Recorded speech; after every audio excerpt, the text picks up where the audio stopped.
En este corto vengo a enseñarles algo que es sencillo, pero que parece catastrófico.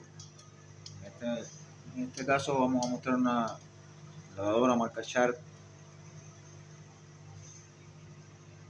de 6 kilogramos.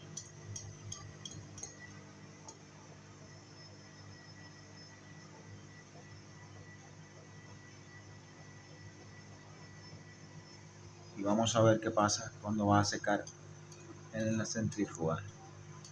Si te encuentras en este caso, te darás cuenta, vives lejos o a lo mejor no tienes cómo llevarla de regreso a la tienda donde la compraste para que vean el problema. Se trata de un problema de mal montaje a la hora de instalar.